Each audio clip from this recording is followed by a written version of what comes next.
আমার মেয়ে কোনো অন্যায় করতেই পারে না। নিশ্চয়ই আগে তোর মেয়ে আমার মেয়েকে মেরেছে।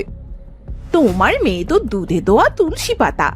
আমি অত কথা জানি না বাপু। আজই আমি মোড়লের কাছে তোমার মেয়ের বিরুদ্ধে বিচার দেব। তুমি দিতে পারো, আমার এতে কোনো সমস্যা নেই, কারণ দোষটা তোমার মেয়েই করেছে। মনে করেছিলাম বলবো না, কিন্তু বলতেই হচ্ছে। এটা কি তোর মেয়ে? এটা তো একটা ডাইনি। বন্দি থেকে মুক্তি করে নিজের মেয়ে বানিয়েছিস। মা, একে বলছেন উনি? আমি ডাইনি মানে? না রে মা, তুই আমার মেয়ে। চল বাড়ি চল, এখানে কুকুরদের সাথে কুকুর হওয়া যাবে না। হ্যাঁ হ্যাঁ, যাও যাও। সত্যি বললে তো সবাই রাগ করে। যেদিন এই ডাইনিটা তোমার ঘাড় মটকাবে সেদিন বুঝবে।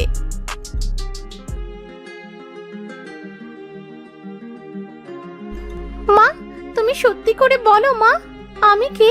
কি আমার পরিচয়? তুই আমার মেয়ে। এখন আসার সময় হলো। দেখো না, তোমার মেয়ে বলছে তার আসল পরিচয় বলতে। সে তো আমাদেরই মেয়ে, তাই না?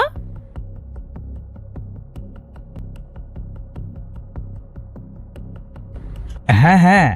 আরে মা, তুমি কাঁদছো কেন? আমরাই তো তোমার আসল বাবা মা। যদি আমি তোমাদের আসল মেয়ে হব, তাহলে লিজার মা ও কথা বলল কেন? আর তখন মা কোনো প্রতিবাদ করলো না কেন? আরে কে কি বলেছে তা নিয়ে তুমি মাথা ঘামাচ্ছ কেন? তোমরা যদি না বলো, তো আজই আমি বাড়ি ছেড়ে চলে যাব। তোমাদের কথা শুনেই বোঝা যাচ্ছে আমার থেকে তোমরা কিছু একটা লুকাচ্ছো। তোর থেকে আজ আর কিচ্ছু লুকাবো না। আজ সবটা বলবো তোকে। কি বলছো গিন্নি? সব বলে দিবে? সত্য কখনো চাপা থাকে না। আমাদের আরো আগে বলা উচিত ছিল। শোন তাহলে।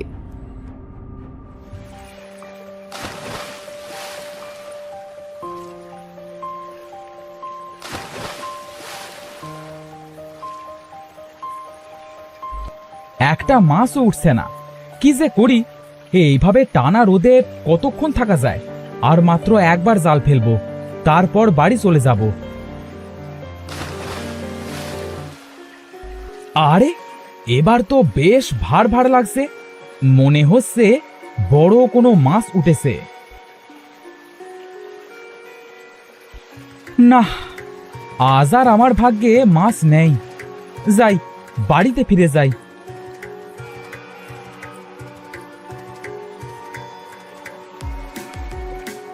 এ যখন সারানো যাচ্ছে না, তখন এই শুদ্ধই বাড়িতে যাই।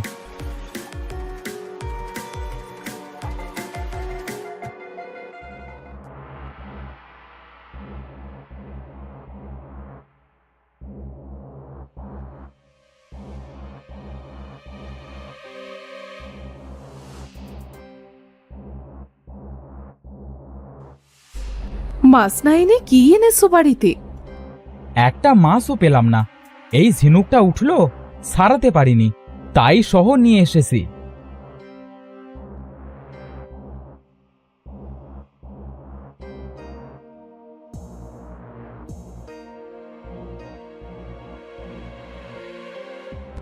নাও, এটা দিয়ে ভাঙো।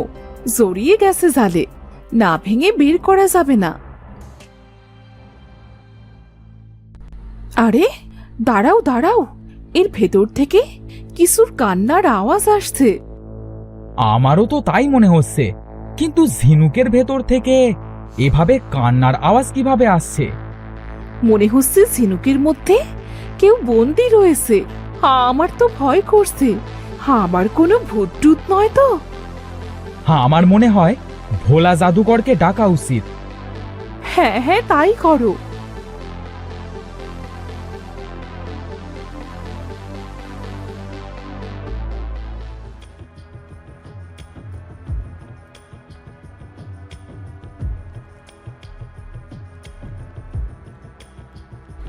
এই ঝিনুকের মধ্যে থেকে কান্নার আওয়াজ আসছে। মনে হচ্ছে কোনো বাচ্চা এর মধ্যে বন্দি আছে। আপনি এটা খোলার ব্যবস্থা করুন।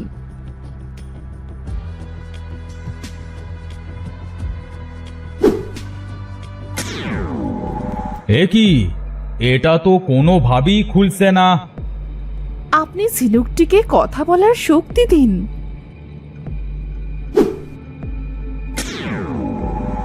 আমাকে কখনোই কেউ খুলতে পারবে না যতক্ষণ না আমি নিজ থেকে খুলব। তুমি তোমার মধ্যে একটা বাচ্চাকে বন্দি করে রেখেছো কেন? তাকে মুক্ত করে দাও। বাচ্চার মাই আমার নিকট তাকে বন্দি রাখতে বলেছে, কিন্তু সে এখন মারা গেছে। তাই যতদিন না এই বাচ্চার জন্য একটা মা পাবো, ততদিন আমি এই বাচ্চাকে আমার মধ্যে বন্দি রাখবার মাধ্যমে সুরক্ষিত রাখবো। আমার মনে হচ্ছে বন্দি বাচ্চাটির মাই এই ঝিনুকের মধ্যে তাকে বন্দি করেছে, কিন্তু সে এখন মারা যাওয়াতে এটি আর খুলছে না। ঝিনুক, তোমাকে অনুরোধ করছি, তুমি বাচ্চাটাকে আমাকে দাও। আমার কোনো সন্তান নেই, ওকে আমি সন্তানের মতোই বড় করব, লালন পালন করব। আমরা ওর বাবা মা হব। তুমি ওকে এই বন্দি জীবন থেকে মুক্তি দাও, ও কষ্টে আছে। বেশ, তবে তাই হোক, আমি ওকে মুক্তি দিচ্ছি।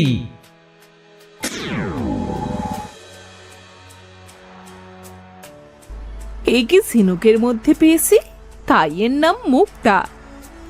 ওকে কখনো সত্যি জানতে দিও না, বলবে তোমরাই ওর আসল বাবা মা। এরপর থেকে তোকে আমরা মানুষ করেছি, নিজেদের মেয়ে ভেবে বড় করেছি। তোমরা এই কথা আমাকে আগে কেন বলনি? এখন আমার জানতে হবে আমার আসল পরিচয় কি।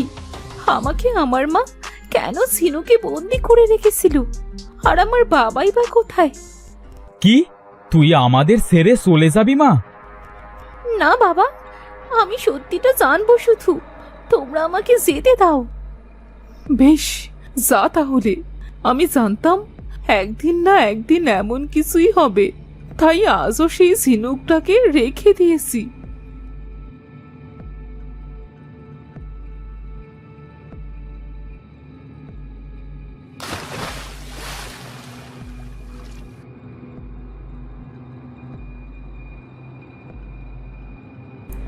সেদিন তোমাকে কথা বলার শক্তি দেয়া হয়েছিল, কিন্তু সেটা কেড়ে নেওয়া হয়নি।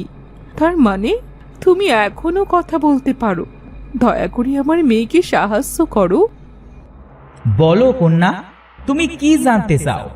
আমি তোমাকে আজীবন সাহায্য করে যাব। আমি কে? কি আমার আসল পরিচয়? আমি আপনার মধ্যে কিভাবে এসেছিলাম?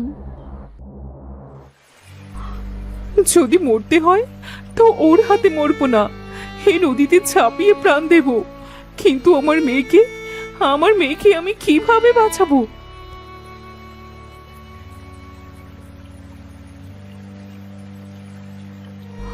আমি জানি তুমি একটা ঝিনুক, কিন্তু তোমারও প্রাণ আছে। দয়া করে তুমি আমার মেয়েকে রক্ষা করো, ওকে তোমার ভেতরে বন্দি করে নাও, পরে ওকে মুক্তি দিও।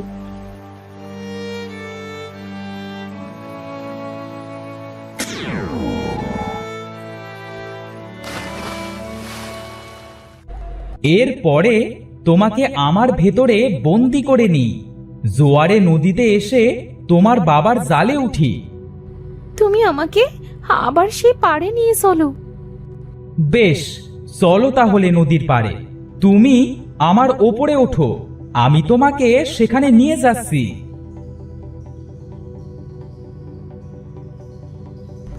সাবধানে যাস মা, আমাদের কাছে আবার ফিরে আসিস। হ্যাঁ, আমরা তোমার অপেক্ষায় থাকবো। দোয়া করো বাবা, আমি আবার ফিরে আসবো।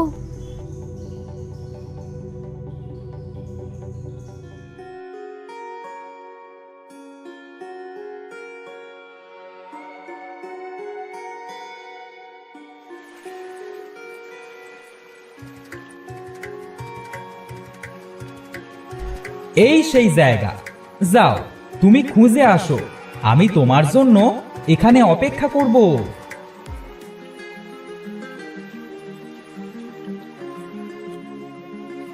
কেন সেদিন মা জীবন বাজি নিয়ে পালিয়েছিল, আমাকে ঝিনুকের কাছে বন্দি করেছিল, আর আমার বাবাই বা কে?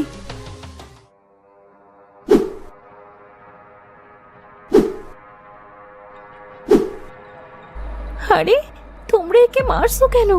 এই তোমাদের কি ক্ষতি করেছে?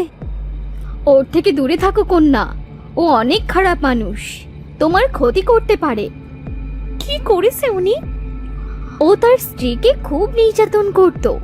এরপর একদিন ওর কন্যা সন্তান হয়, কিন্তু ও চেয়েছিল ছেলে, তাই দুজনকেই খুন করার সিদ্ধান্ত নেয়।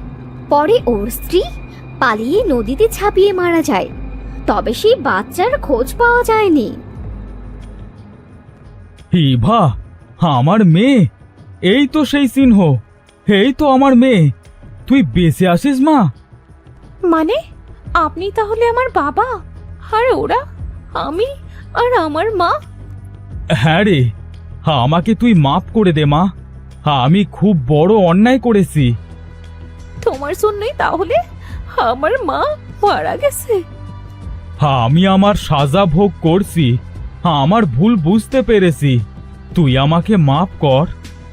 তোমার উপর আমার কোনো অভিযোগ নেই, আমি তোমাকে মাফ করে দিয়েছি। তুই আমাকে ছেড়ে যাস না মা। চলো, তুমি আমার সাথে চলো, আমি তোমাকে আমার সাথে নিয়ে যাবো।